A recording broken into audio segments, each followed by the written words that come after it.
E eu tenho a honra e a alegria de convidar para essa próxima conversa, o que eu acho que tem super a ver com isso que acabou de ser dito pelo Courtney e pelo Aaron, vai ajudar a gente a entender um pouquinho mais desse cenário para onde a gente está indo. Eu tenho a honra de convidar para compor aqui o painel junto com a gente, o Fábio Araújo, que é coordenador do Real Digital do Banco Central do Brasil, o Carlos Brant, que é chefe adjunto do Departamento de Competição e de Estrutura do Mercado Financeiro do Banco Central do Brasil, o Mardilson Fernandes Queiroz, chefe adjunto do Departamento de Regulação do Sistema Financeiro do Banco Central do Brasil, para falar sobre o futuro convergente, Pix, Open Finance, Real Digital e o futuro do sistema financeiro. Essas feras para falar sobre isso, e convido Rodrigo Henriques, diretor de inovação da Fenasbac, para mediar esse painel junto com a gente.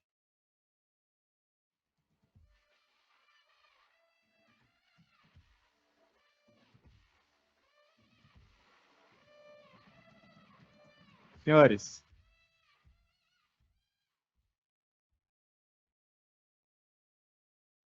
Alô, pronto. Prazer e honra de estar aqui ajudando na moderação desse painel. Para a gente acho que o Paulo Stein falou, é um sonho realizado em vários níveis. Um desses é poder trazer no mesmo palco a discussão das iniciativas do Pix, do Open Finance e do Real Digital brasileiro. Eu estava comentando de uma forma descontraída com os painelistas que se esse não for o primeiro encontro oficial, eu vou espalhar que é mesmo assim. Então, a gente vai ter uma ordem de apresentação inicial para que a gente possa trazer a visão e uma ordem cronológica, né? Então, o Pixel nasceu primeiro, pelo menos na ideia do público, no mínimo, a gente pode discutir isso de tempos e prazos. Depois a gente falar um pouquinho sobre o Open Finance, fecha com o Real Digital, e a gente abre para um debate e perguntas. Brant, acho que é contigo o primogênito. Vamos lá. Bom, muito bom dia a todos. Prazer enorme estar aqui com vocês. Prazer dividir esse painel com o Fábio, com o Mardilson. Acho que tem a honra também de ter aí a moderação do Rodrigo. Muito bacana estar com essas três iniciativas no mesmo painel, na mesma roda de conversa aqui, para a gente, de certa forma, mostrar essa convergência, mostrar o que nós estamos trabalhando, produzindo para, de fato, construir um sistema financeiro, um sistema de pagamentos bastante interessante, bastante robusto, competitivo, inclusivo e que possa atender aí as diversas necessidades que a gente tem no nosso país e fazer com que a gente seja também referência no mundo como uma convergência estruturante, como é o caso do que a gente está fazendo aqui no Brasil. Né? Então, vou pedir para, se a gente puder colocar a nossa apresentação do Pix na tela, para eu começar mostrando um pouco, vou pedir licença aqui para levantar também, para a gente começar falando um pouco do Pix, né? Enfim, mostrar um pouco do que está acontecendo agora, dar esse panorama, esse raio-x da situação atual e olhar um pouco para frente, mostrar também aquilo que está na nossa trilha de trabalho, está na nossa agenda evolutiva. Vocês vão ver que o Pix não é um projeto, não foi um projeto que tem início, meio e fim, é um projeto contínuo, é uma evolução continuada ao longo do tempo para que a gente possa efetivamente estar sempre oferecendo o melhor em termos de pagamento para a nossa sociedade. Então, começando aí pelo número de transações que hoje cursam pelo Pix, né? Isso mostra, de fato, o quão relevante o Pix se tornou, mas mais do que isso, o quanto as pessoas confiam no instrumento, o quanto as pessoas perceberam o valor que o Pix entrega para todos os agentes, seja pessoas físicas, sejam empresas, seja o governo, né? Porque o governo também como um agente bastante importante, um usuário bastante importante no Pix. Então, a gente começa ali o primeiro ano de operações, até antes do primeiro ano, a gente já atingindo 1 bilhão de transações por mês, ali em meados do segundo ano de operações, em 2022, já atingindo 2 bilhões de transações por mês, e agora a gente está na faixa de 3 bilhões de transações por mês. É um número realmente expressivo. Depois a gente vai colocar um pouco em perspectiva esse número, para a gente entender o que esse número representa em termos do nosso sistema de pagamentos e também entender um pouco de como esse número se coloca na perspectiva internacional. Mas bastante interessante ver que essa adoção ela é continuada, ou seja, a gente continua vendo um processo de adoção do instrumento de pagamento ainda muito forte, muito robusto.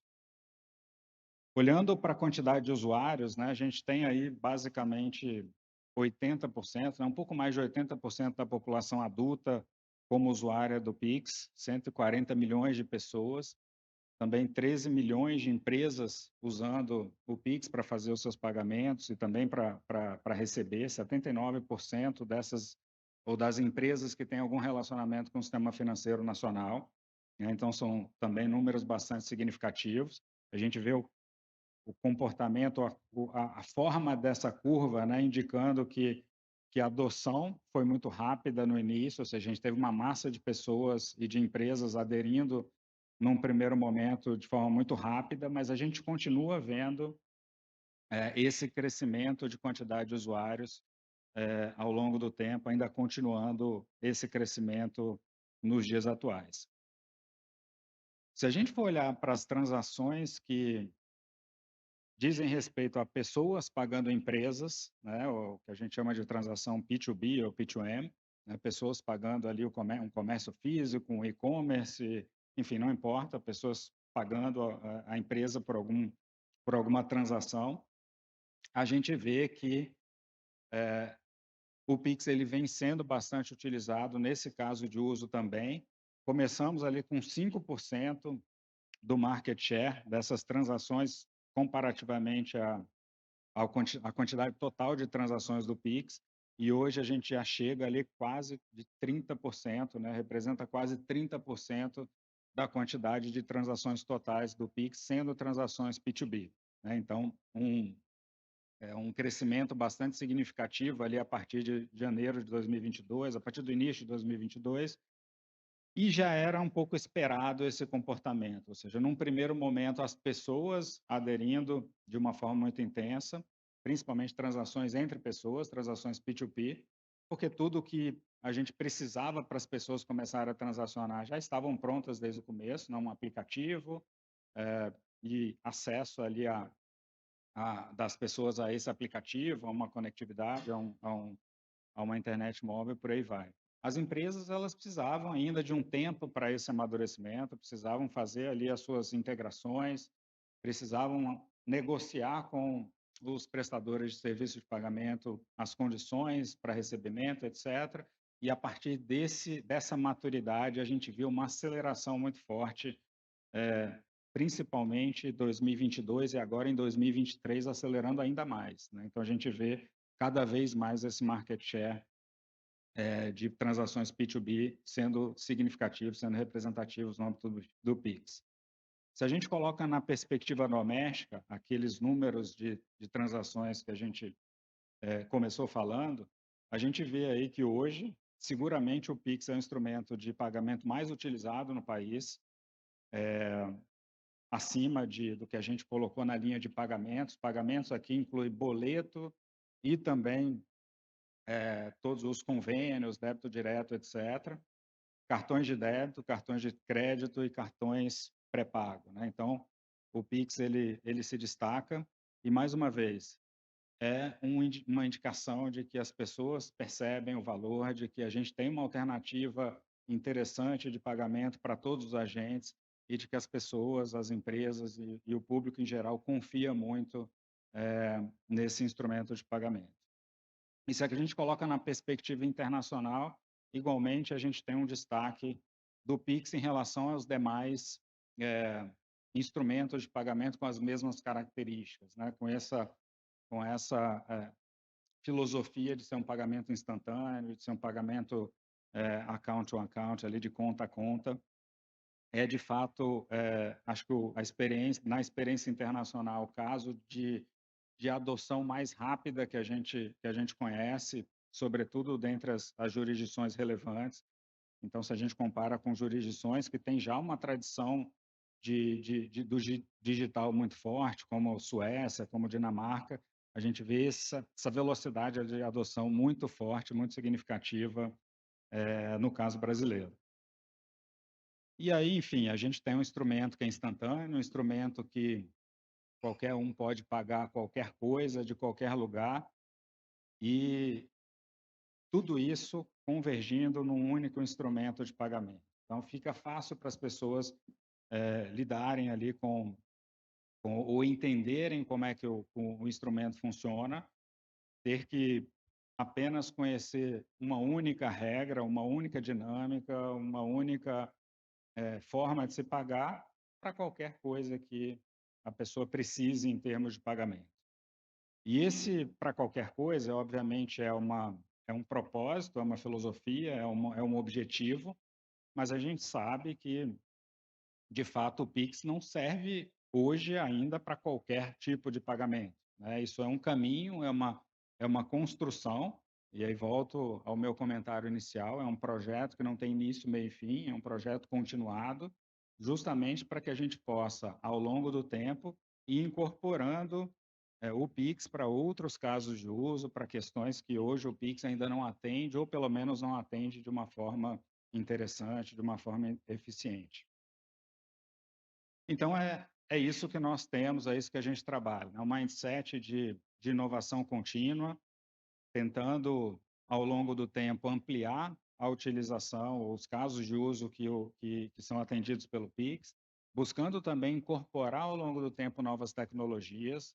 A gente sabe que as tecnologias vão evoluindo, que outras soluções elas vão acontecendo ali no desenvolvimento das tecnologias, e à medida que isso acontece, a ideia é que a gente vai incorporando também isso dentro do ecossistema, também incorporando outras necessidades, né? A gente sabe das necessidades atuais, a gente busca atender ao máximo possível o que já temos mapeado de necessidades atuais, mas certamente outras virão, outras necessidades acontecerão com a própria evolução aí das relações econômicas, das relações sociais, e sempre que a gente perceber novas necessidades, a ideia é que a gente incorpore isso dentro do ecossistema para que a gente tenha ali, de fato, um ecossistema que esteja sempre atual em relação àquilo que nós precisamos.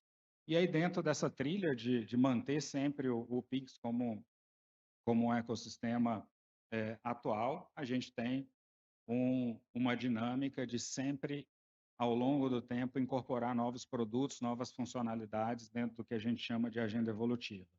E o que a gente tem hoje trabalhado na nossa agenda evolutiva, como a prioridade maior dentro dessa nossa agenda de trabalho hoje é o Pix automático, é um produto específico para pagamentos recorrentes, que busca oferecer não uma solução única para pagamentos recorrentes, mas multiplicidade de soluções, ou pelo menos multiplicidade de dinâmicas de acesso a esse produto, visando ali os pagamentos recorrentes e visando atender dentro dessa dinâmica de multiplicidade de formas de contratação, de experiências para acesso a esse produto, buscando atender os diversos negócios, né, os negócios digitais, estabelecimentos físicos, necessidades diferentes que surgem de acordo com cada modelo de negócio, enfim, de forma com que a gente atenda da melhor forma possível essa necessidade de pagamentos recorrentes dentro do que a gente tem visto de necessidades e de empresas demandando esse tipo de solução. Obviamente, para que a gente atinja essa multiplicidade de soluções, é importante que a gente tenha trilhas diferentes, né? Ou seja, formas de acesso diferentes, buscando aproveitar tudo aquilo que nós já temos entregue aí para a sociedade, como essas trilhas, esses caminhos de acesso E aí a gente tem não só o acesso do Pix, mas o acesso via Open Finance também, e certamente vai ser um acesso muito importante para esse tipo de produto, para essa dinâmica de serviço a ser oferecido dentro dessa necessidade dos pagamentos recorrentes. E com isso a gente chega com mais um produto muito completo, com flexibilidade para atender aí as diferentes necessidades nos diversos casos de uso. A gente atinge também, mais uma vez, um cenário de ampla competição, né, colocando ali múltiplos agentes para oferecer esse serviço, esse produto para a sociedade, e a gente foca também bastante, como a gente sempre tem feito no Pix, com o X, né? E, obviamente, isso é uma preocupação lá do Open Finance também, toda a trilha de UX, dando acesso de uma forma fácil aos serviços de pagamento para que todas as pessoas consigam, de uma forma muito intuitiva, de uma forma muito simplificada, ter a sua experiência de pagamento com a menor fricção possível. A gente vem trabalhando também como um segundo produto, ali, uma segunda funcionalidade, as soluções para marketplaces, né? São necessidades específicas desses agentes, principalmente marketplaces, soluções ou, ou dinâmicas específicas que eles precisam para atender da melhor forma possível aos seus clientes. Uma das necessidades específicas é a do DVP, né, a do Delivery versus Payment ali, onde a gente precisa, ou os marketplaces têm essa proposta de garantir que o vendedor ele somente receba os recursos na hora que se certificar, ou que se garantir que o pagador, né, quem esteja comprando o produto, tenha recebido aquele produto, né? Então, para que isso seja possível dentro da dinâmica do Pix, é necessário ali uma retenção, uma quebra nesse pagamento, e o marketplace como um agente de confiança no meio de pagadores, de compradores e vendedores.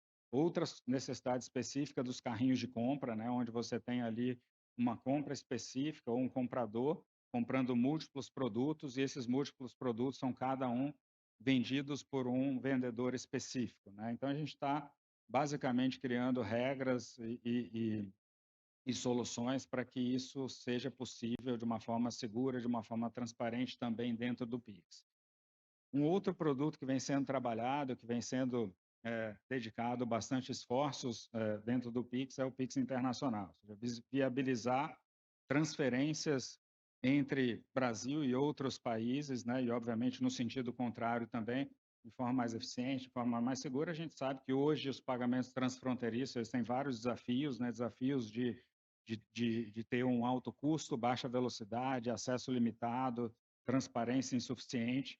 E nós, como país, com o compromisso que temos ali no G20 de aperfeiçoar ou pelo menos superar vários desses desafios e trazer ali uma dinâmica de pagamentos transfronteiriços mais eficientes para o país, a gente dentro do Pix também está com esse esforço, né, como uma das soluções possíveis para a gente melhorar os pagamentos entre Brasil e outros países. E dentro dessa prospecção, a gente está basicamente estudando duas abordagens possíveis, né? A do link bilateral, ou seja, interligando o Pix com outros sistemas ou ecossistemas de pagamentos instantâneos, diretamente, fazendo essa ligação direta, ou através de iniciativas que façam uma interligação multilateral de todos esses ecossistemas. E aí, basicamente, a gente tem acompanhado o projeto Nexus, feito pelo BIS, enfim, vários projetos que, de alguma forma, tentam trazer essa abordagem de uma ligação multilateral. Enquanto isso, a gente vê e vem acompanhando aí a aceitação do Pix em outros países, tentando entender como é que a gente pode, dentro do que já existe hoje, ir tornando toda essa dinâmica de pagamentos entre Brasil e outros países de uma forma melhor, de uma forma mais eficiente. E outros produtos aí vêm na nossa trilha evolutiva, né? São produtos que não estão efetivamente na nossa agenda atual de trabalho, né? A gente não está dedicando esforços a eles, mas que já, de alguma forma, a gente sabe da sua necessidade, sabe do seu valor e que em algum momento do tempo nós vamos inseri-los dentro dessa trilha de trabalho, vamos começar a trabalhar com outras com outros produtos para justamente ter aquele caminho evolutivo que eu mencionei ao longo da apresentação. Então, essa é a nossa configuração atual, essa é a nossa visão de futuro ali do que a gente vai trabalhar para aperfeiçoar o Pix. E, acima de tudo, né, a gente enxerga, de fato, e aí muito interessante a gente estar nesse painel junto com Open Finance, com Real Digital, que a gente acredita efetivamente que o Pix, juntamente com Open Finance, com o nosso Real Digital, né, o CBDC aqui como nome genérico, eles têm muita sinergia, eles realmente convergem para algo que, de fato, vai nos levar, como sociedade, como país, a oferecer ali um conjunto muito completo de soluções para os nossos usuários, né, para toda a sociedade, para que a gente tenha efetivamente as nossas necessidades todas atendidas, que a gente tenha ali um ambiente de negócio, um ambiente de pagamentos realmente muito forte, muito interessante, né? Então, eu fecho com essa mensagem. É uma sinergia, né? E essa sinergia é entendido como aí o resultado final dessas 3 ações sendo significativamente maior do que a soma individual de cada uma dessas ações. Então, a gente tem um potencial realmente muito grande dessa convergência e de trabalhar junto para fazer um Brasil melhor. Obrigado. Obrigado, Brant.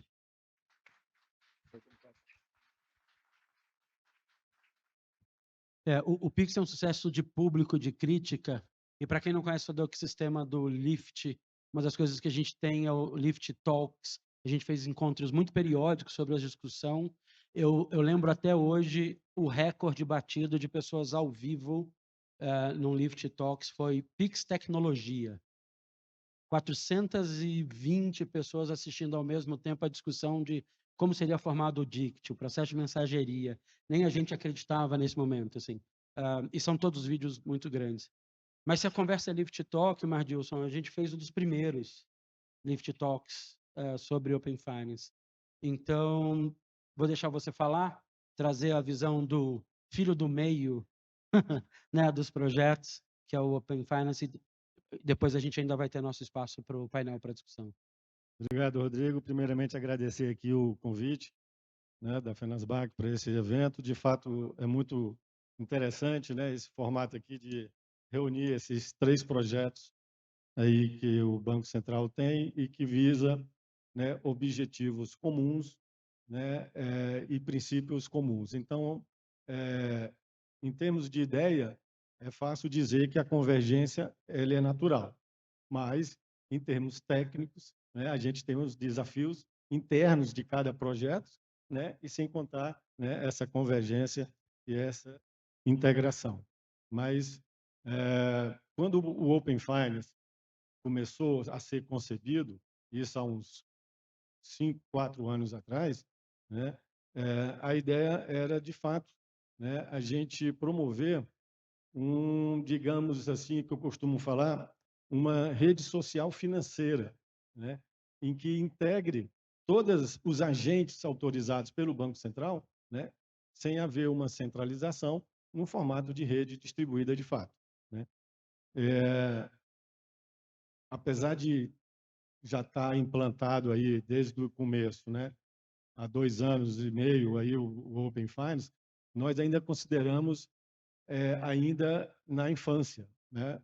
Porque os desafios são grandes, o espectro e o escopo dessa rede social financeira é ampla, ela varre desde os serviços básicos tradicionais de pagamentos até, né, qualquer serviço, produto financeiro, passando por investimento, seguro, crédito, né, operações inclusive, né, as próprias negociações desses produtos. Então, ele tem um desafio realmente natural, até por causa da curva de aprendizado necessário, não só para o Banco Central, mas para o mercado, em termos de absorver o que é que tem de estado da arte, dos protocolos e das interfaces para se criar essa rede, de forma a alcançar o objetivo, que é manter a segurança, né, e colocar no centro do poder dessa rede os clientes, né? Quer sejam pessoas naturais, quer sejam pessoas jurídicas, tá? E nós temos um desafio maior ainda. Nós, de forma da construção original do Open Finance, quem está bancando a construção e quem está construindo é o mercado, né? Então, vocês imaginam, né, o desafio que temos, né, principalmente quando coloca na mesa os incumbentes, né, para pagar a conta e desenvolver, né? Mas faz parte do jogo. Bom, eu vou passar aqui uma apresentação rápida, vou tentar ver aqui se mantenho aqui o tempo. Mas na visão do Open Finance, ela tem por ideia, se eu pegar emprestado as camadas de uma estrutura de finanças descentralizadas, não é muito diferente aqui, né, onde nós temos uma camada de fundação, onde tem os tokens ou os ativos digitais dentro dos sistemas que monta a camada de fundação, onde nós temos o próprio STR, SPI e agora o Real Digital, né? Temos também uma camada do ativo, onde você se define os padrões de emissões desses ativos, no qual o Real Digital vai avançar nisso daí, né? E aqui, da terceira camada para cima, entra a visão do Open Finance, tá? Não importa as camadas de baixo, nós vamos ter camadas de interfaces e protocolos, onde se monta essa rede integrando as instituições autorizadas pelo Banco Central, onde essas interfaces, protocolos vão estar ligadas aos diversos modelos de negócios que são inerentes ao sistema financeiro, como eu já tinha falado, né? Nós temos a camada de cima, onde são as aplicações orientadas aos usuários, e aí é onde entra as instituições desenvolvendo os seus produtos e os seus serviços, né? E, por fim, a camada que nós chamamos aqui de agregação, né? Onde se tem as plataformas que agregam diversos serviços, né? Onde os usuários vão poder, digamos assim, usufruir, né, e negociar melhor os serviços financeiros. E aqui é onde nós temos o denominador comum, eu entendo, desses projetos, tá, do Banco Central, que eu vou aqui chamar de super aplicativo, né, e vamos dar aqui uma visão um pouco, digamos aqui, rápida, para vocês terem uma ideia da visão de que nós temos do Open Finance. Nós temos aqui os produtos financeiros tradicionais, né? Crédito, pagamento, investimento, seguro, previdência, câmbio. Temos algumas novas soluções que veio naturalmente com a criação, principalmente com a criação do Open Finance, não porque a agregação de dados já existia, né? Vocês sabem disso, mas com o Open Finance isso se tornou, digamos assim, uma solução comoditizável, tá? A iniciação de pagamento, recorrência, aqui como três principais exemplos. E, no meio do caminho, nós temos uma solução de integração chamada Super Aplicativo, onde você vai ter os produtos e serviços tradicionais embarcados nesse Super Aplicativo. E aí é onde entra, né, as soluções integradas, onde você pode pegar, por exemplo, pagamento e recorrência, você cria um pagamento recorrente, né, e que vai ser embarcada nesse super aplicativo. Pode pegar, por exemplo, investimento, agregação de dados, iniciação de pagamento e recorrência, você tem a criação de uma atomização de um investimento inteligente aqui, né, embarcado na solução.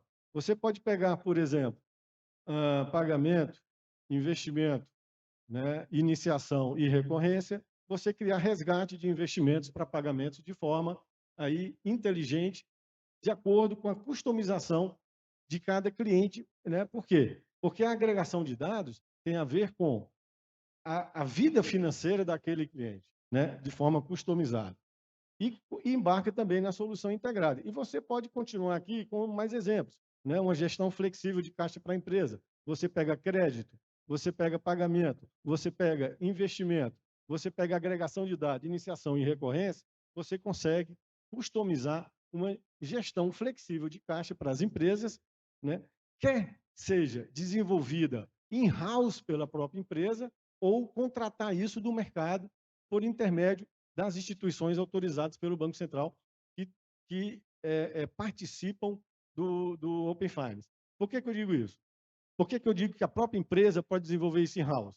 Porque a própria empresa ela pode ter a menor das autorizações que o Banco Central hoje permite dentro do seu perímetro regulatório, que é o iniciador de pagamento. Por intermédio do iniciador de pagamento, ele consegue fazer essas soluções integradas, né, obviamente, com consentimento do cliente, que é ele mesmo, que é a empresa. Tá? E aí embarcar no super aplicativo. Temos também, por exemplo, pagamento de fornecedores no exterior, onde você agrega a questão do câmbio, né, que está embarcado aqui nessa rede social financeira aqui, Open Finance. E os exemplos são aqui, o céu é o limite, né? A criatividade aqui é o que vai depender do mercado. Por exemplo, portabilidade de crédito, que é uma questão que o Banco Central está querendo fortalecer. E aí onde você une essas funções, integra e embarca no seu super aplicativo de forma customizada e automática e em quase tempo real. Bom, isso, por meio desse super aplicativo, você integra, de um lado, os consumidores, que são as próprias pessoas naturais, pessoas jurídicas, e o próprio mercado financeiro, e você tem, de um outro lado, né, o mercado financeiro de capitais seguros, a economia real, e isso integrado, quer seja usando o sistema Pix de pagamento ou o próprio real digital, né? Então, essa é uma visão que a gente tem, digamos assim, quando a gente começou a pensar e idealizar o Open Finance, né, era que a gente fosse agnóstico em termos de quais plataformas, quais sistemas, né, as instituições vão usar. Por quê? Porque o Open Finance, ele une, ele interliga as instituições, né? Então, não importa em que plataforma, em que sistema as instituições estão desenvolvendo ou integradas, né? O Open Finance, ao integrar as instituições, vem, né, em conjunto todos esses sistemas na quais as instituições estão operando e participando. Bom, Rodrigo, esse é o recado inicial aqui de uma visão aqui de Open Finance, né, onde a gente consegue convergir, integrar, né, todos esses projetos aqui do Banco Central. E observe que aqui eu nem explorei muito a parte de ativos financeiros, né, porque é a próxima empreendimento que nós também vamos colocar, que é integrar as IMFs, né, no próprio Open Finance, né? E aí, com o real digital, acredito que isso vai também dar uma nova dinâmica para essa integração quando se fala de ativos financeiros. Tá? Bom, eu vou parar por aqui, Rodrigo, e obrigado aí. Vamos aí para a conversa. Obrigado. Eu que agradeço, Mardilson. Acho que a das grandes vantagens desse painel é que o spoiler já está no título. A gente está falando de futuro convergente. E eu aqui nem aguentei. Eu falei, Fábio, já perdeu alguns slides, está tranquilo. Como esses projetos se integram, né? E como é bom ter essa clareza vindo de vocês representando a visão do Banco Central. Eu vou adorar fazer essa brincadeira para quem não conhece o Fábio Araújo atualmente. Fábio, por favor, sua visão do Real Digital, o que a gente está construindo agora, e depois a gente abre para um painel com mais discussão aberta. Obrigado, Rodrigo. Obrigado pela oportunidade de discutir o Real Digital e junto desse painel. Se não é a primeira vez, eu não sei qual foi a primeira vez onde teve todos esses assuntos juntos no mesmo painel. Eu vou tentar ser rápido para a gente poder abrir para perguntas, para a gente debater com o público, que eu já estou tão acostumado a falar isso que eu quero saber o que vocês querem saber da gente. Isso é a parte mais importante. Esse slide aqui, que eu imagino que todo mundo já viu, ele mostra como é que o Real Digital entra nessa linha, né? A gente tem o o e-money que foi feito lá em 2013 foi fundamental para as fintechs do Brasil. O Pix deu um rail comum de pagamento para esse ambiente. E aí a gente conseguiu uma CBDC sintética em termos de serviço de pagamento. Isso resolveu todos os problemas que a gente tem, e com a agenda evolutiva, essa solução vai se expandindo para novos serviços e para novos usuários dentro do ambiente. Uma coisa que eu acho muito importante de destacar é que o Pix ele abriu um canal de relacionamento digital entre o usuário e o provedor de serviço. Antes, no Brasil, boa parte da população fazia o saque do dinheiro e, por conveniência, pagava ao longo do mês. Então, você não tinha um canal efetivo para chegar em contato com essas pessoas. Hoje, todo mundo abre uma vez por dia, uma vez a cada 2 dias, o aplicativo do Pix para fazer uma transação, para conferir se recebeu um pagamento, e isso abre a oportunidade do banco oferecer um cartão de crédito, uma oportunidade de investimento. A gente já tem IPs vendendo Bitcoin usando Pix. Então, a gente tem uma oportunidade de oferecer serviços financeiros, e aí nisso se integra com o que o Mardilson estava falando antes, né? O Pix ele é uma solução que toma conta da área de pagamentos para o usuário final. Isso é uma solução fantástica, com uma adoção enorme. Abriu uma inclusão financeira de mais de 40 milhões de pessoas usando, fazendo a primeira transação digital na vida durante o primeiro ano do Pix. Isso, em termos de inclusão, é um fenômeno.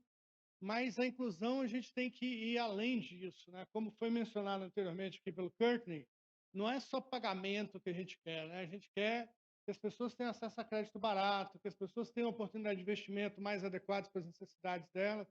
O Open Finance é o primeiro passo nessa direção. Fala, olha, agora você tem essa janelinha para acessar o sistema digital de serviços, e eu vou colocar todos os serviços que tem no ambiente para você escolher.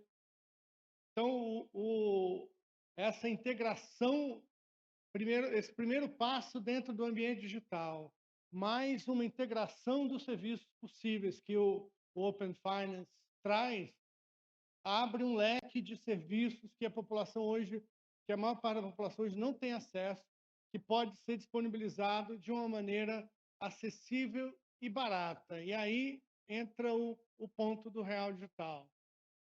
Quando a gente pensa no Open Finance, construído sobre a plataforma convencional, como o Mardilson falou, o Open Finance é um jeito de pensar a economia, né?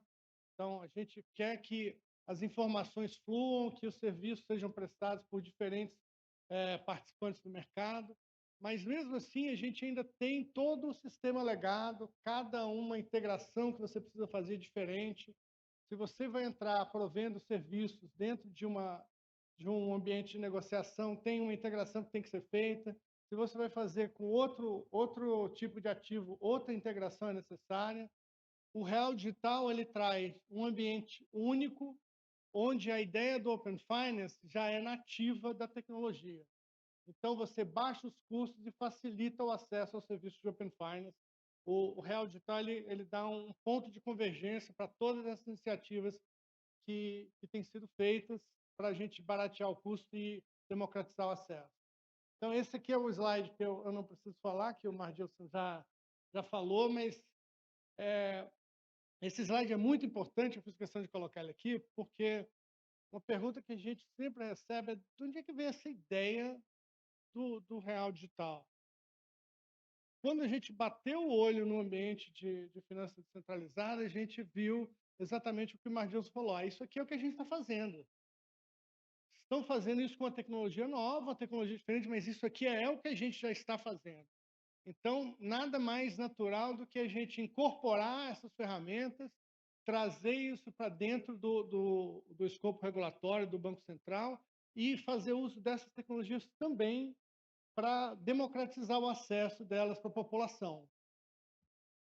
E aí a base disso, então, duas características importantes da nossa iniciativa aqui do Real Digital, que quando se fala CBDC, CBDC é uma coisa ampla, cada país fala uma coisa, a gente tem duas características muito importantes para o real digital, para que a gente possa chegar no... Microfone muito próximo. Tá certo. Eu estou tentando manter ele longe.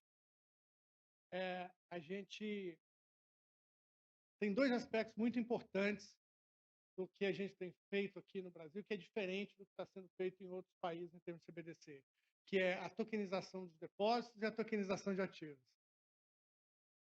Então, em termos de tokenização de depósito, isso para quem está no mercado financeiro é uma questão importante, né? Porque a CBDC, a primeira coisa que aparece na cabeça do pessoal do mercado financeiro, mas o Banco Central vai oferecer a moeda de liquidação, o rail de programação, o rail de pagamento, eu vou fazer o que nesse mercado?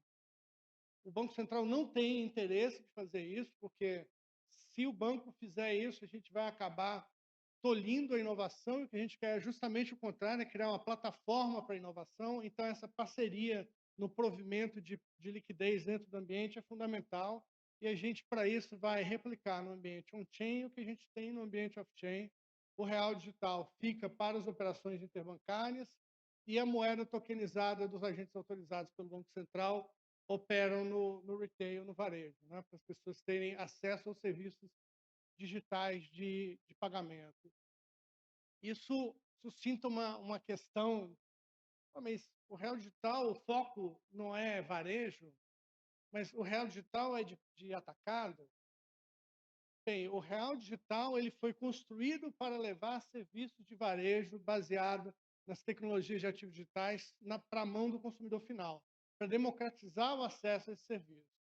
Agora, nas discussões ao longo do tempo, a gente viu, olha, o real digital ele precisa estar no ambiente para dar estabilidade para os tokens de liquidação que vão ser criados dentro desse ambiente, mas não é necessário você levar o real digital para a mão do consumidor. Isso traria outras consequências que poderiam acabar indo contra o objetivo do real digital. Então, essa separação é uma característica importante e difere de várias outras iniciativas ao redor do mundo. Outro ponto é a tokenização de ativos. A gente está oferecendo um mecanismo de liquidação, mas para liquidar o quê? Para liquidar contratos, para liquidar ativos, para poder construir toda aquela camada de serviços e de agregação que foi mencionado pelo Mardilson no slide e no slide que eu mencionei sobre a inspiração para DeFi. Então, isso é uma visão que ainda está em desenvolvimento. A gente tem feito discussões com a sociedade, como o Courtney falou, a palavra-chave é teste, a palavra-chave é piloto. Então, a gente fez uma primeira fase de testes do Lift. Eu acho que todos vocês acompanharam, a gente soltou o relatório que foi feito em colaboração, todo esse programa Lift com a FENASBAC, pelo qual eu não sei nem como agradecer. E os relatórios estão lá, os casos são muito interessantes. Quem tiver interesse em se aprofundar, eu aconselho a dar uma olhada, está no site do Lift. Então, essa foi a etapa até aqui. Nessa etapa, a gente verificou problemas de privacidade. Então, a gente precisou fazer o Open Finance em cima do ambiente convencional, porque o ambiente convencional era fragmentado demais. Aí, no ambiente de EVM que a gente está trabalhando, é justamente o contrário. O ambiente é aberto demais, então a gente tem que tentar achar uma maneira de preservar a privacidade das pessoas, e esse é o foco principal do piloto, que a gente começou lá em 6 de março, e desde lá o Courtney não dormiu mais, e a gente também não tem dormido mais no banco. E a gente está agora no processo de seleção dos participantes, a gente deve incorporar os participantes do piloto até meados ou final desse mês, e a gente vai abrir o fórum para quem não está participando diretamente poder debater os temas do Real Digital, e a gente deve concluir os testes com a parte de depósitos tokenizados e ativos tokenizados, no caso, especificamente título federal, até fevereiro do próximo ano. E tendo resolvido as questões de privacidade, a gente passa para incorporar novos protocolos, novas questões que vão ser necessárias para a gente ter um ecossistema que seja útil, né? Esse é um ecossistema muito útil para teste, mas para o usuário final ele ainda não é muito útil. A gente precisa desenvolver mais isso ao longo de 2024, para que a gente possa levar isso para a mão do usuário final para teste. Então, uma visão geral, ao longo de 22 a gente fez o Lift Challenge, 23 e 24 a gente está conduzindo o piloto naquelas fases que eu acabei de mencionar. Em paralelo, ao longo desse ano, nós estamos tocando um grupo de trabalho com a CVM sobre tokenização, para determinar qual a melhor maneira de incorporar ativos dentro desse ambiente. E, ao final de 2024, a gente espera ter maturidade suficiente no ambiente para abrir isso para o teste para a sociedade. Então, eu devolvo uns minutinhos aí para a gente trabalhar com as perguntas.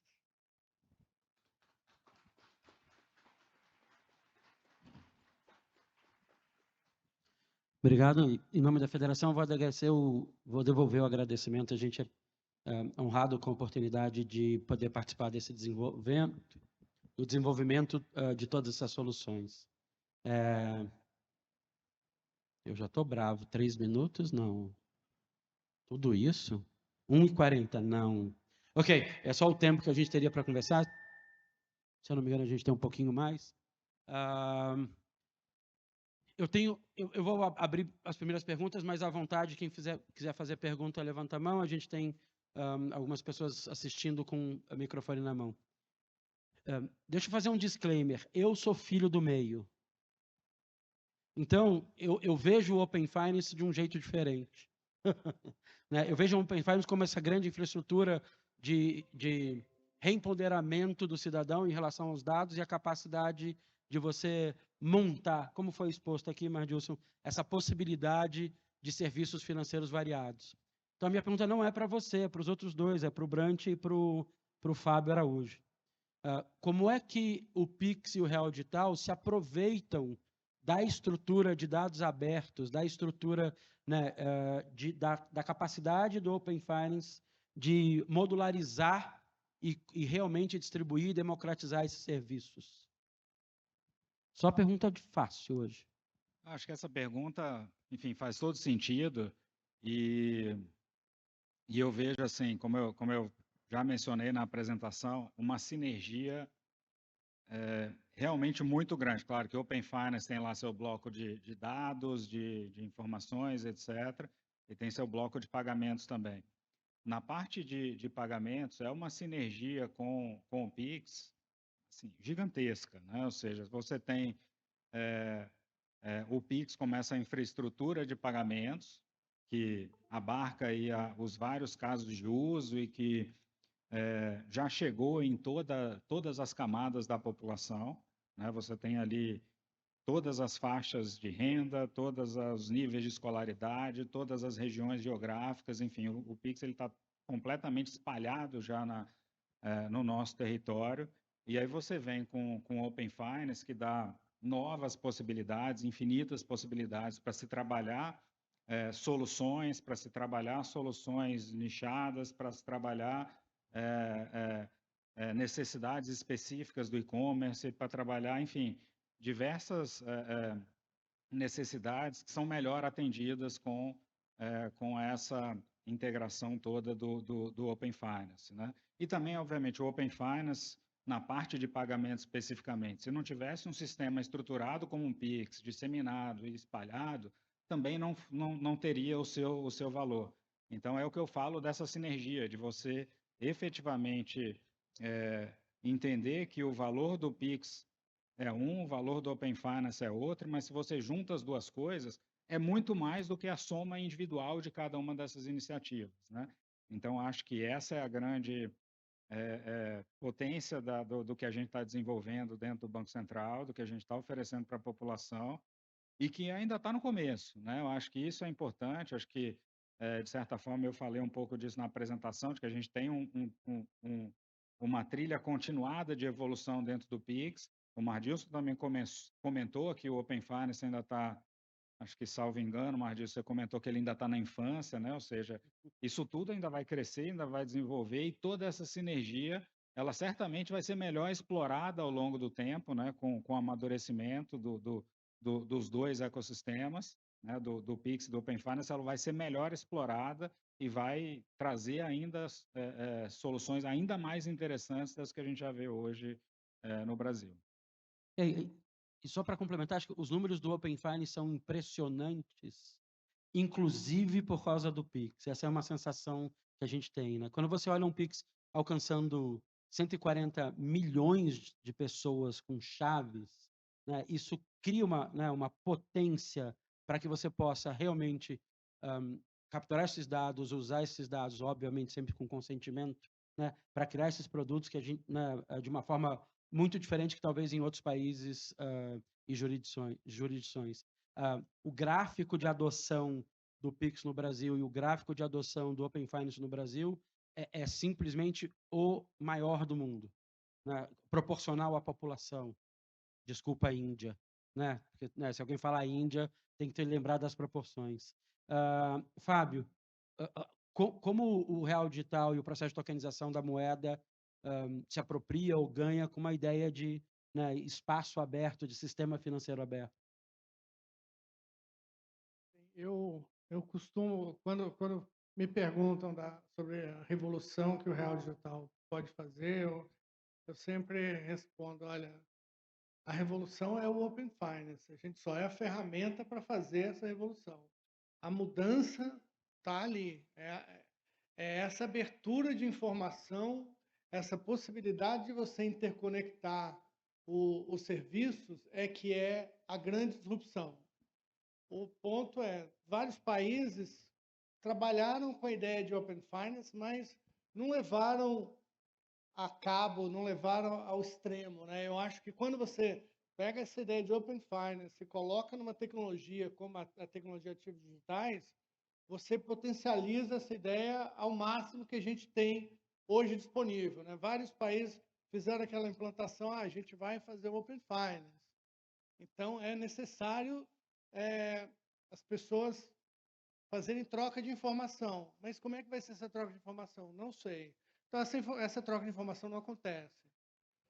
Um primeiro passo é você estabelecer os padrões, os APIs, e uma segunda é você dar uma plataforma onde já está tudo pronto lá dentro para essa troca. Então, eu acho que o ponto fundamental é essa filosofia do Open Finance.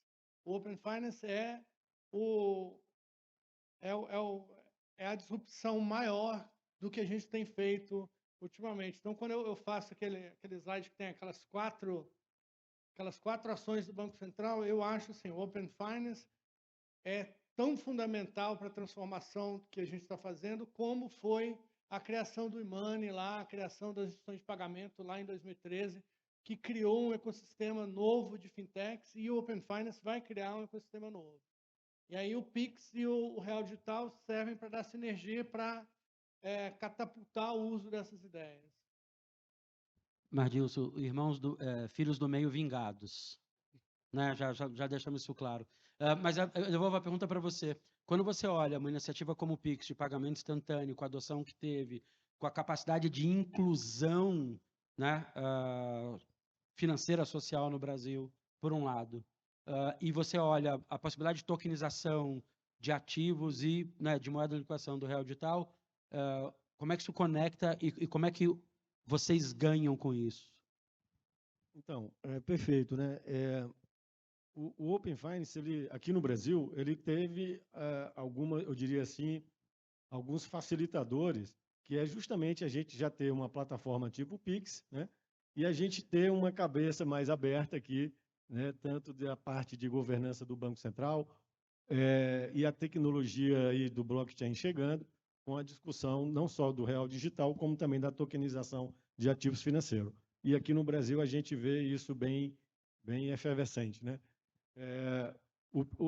Ao mesmo tempo que o Pix, a plataforma do Pix facilita, como o Brand falou, no Open Finance, os pagamentos fluírem melhor, né? Mas, ao mesmo tempo, o Pix ele é um benchmark que o mercado e a sociedade cobra para a gente do Open Finance e a gente tem que entregar, né? Esse é um desafio bom, né? É um desafio bom. A questão é, eu vou dar aqui alguns números, né, rapidamente, para a gente ter uma ideia de comparação. Por isso que eu considero ainda o Open Finance ainda está na infância. Nós temos mais ou menos 32 milhões de consentimentos dos clientes, né, para compartilhamento de seus dados pessoais no âmbito do sistema financeiro e de pagamento. Desses 32 milhões de consentimento, que é pouco, tá? Veja, isso já está gerando 3,5 bilhões de transações de compartilhamento por mês. Isso pegou o mercado de surpresa, porque os TPS, as infraestruturas dos bancos não estavam prontas. Engargalou. Tá? E olha que nós estamos falando do início do processo. Quando a gente começar a ampliar o escopo de produtos, que já vai entrar agora investimento, né, câmbio, né, credenciamento, né, e não estou nem falando de serviços, tá? Nós, por enquanto, só escopo de dados dos clientes. Né? Então, assim, a gente tem que tomar esse cuidado desse crescimento ser, de certa forma, coordenado e controlado. Eu queria dizer que toda a área de tecnologia de banco ama vocês. Se vocês ouvirem qualquer coisa diferente disso, não acreditem. É só amor. Eu acho que a gente tem um tempo para perguntas rápidas de 30 segundos e respostas rápidas da plateia. Se alguém tiver. 1, 2, 3. Obrigado, eu tenho. Brant, você mostrou números impressionantes sobre a adoção do Pix e o que o Pix está revolucionando. Né? Você fala de 3 bilhões de transações por mês, você fala mais de 1 trilhão de dinheiro movimentado. Mas eu fiquei curioso quando você escreve DVP.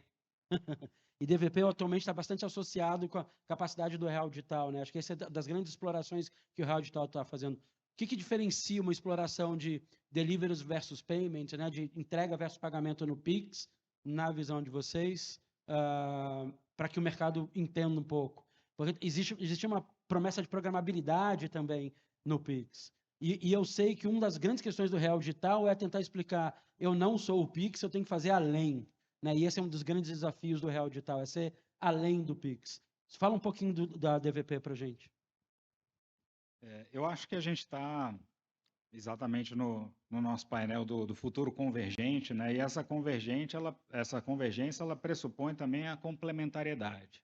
Né? Então, da mesma forma com que acho que o Real Digital não faz sentido atender a algo que o Pix já atende, que o Pix já atende de uma forma consolidada, também não faz sentido que o Pix busque atender a algo que faz mais sentido atender pelo Real Digital. Né? Então, quando a gente fala de DVP, a gente está falando daquelas situações, obviamente, ainda não totalmente definidas. A gente tem hoje o desenho de uma solução para marketplace, mas que é uma solução que vai atender à necessidade imediata que os marketplaces têm de fazer esse controle desse DVP, mas que de longe não atende às múltiplas necessidades de DVP que a gente tem hoje na economia, que certamente vão ter vários dessas necessidades que vão ser atendidas e muito bem atendidas com o Real Digital, né? E aí, enfim, os vários exemplos que já foram dados de compra de veículo, imóvel, etc.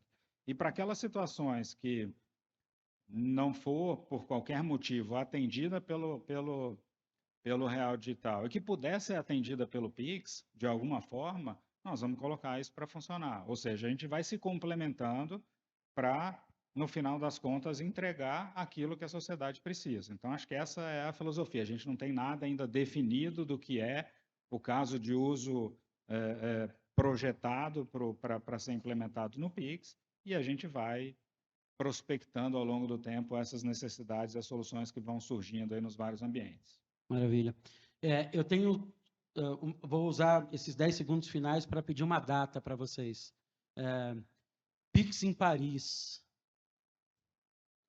usando o Real Digital por trás, com pagamento transfronteiriço, garantido por iniciador de pagamento do Open Finance e com os dados seguros.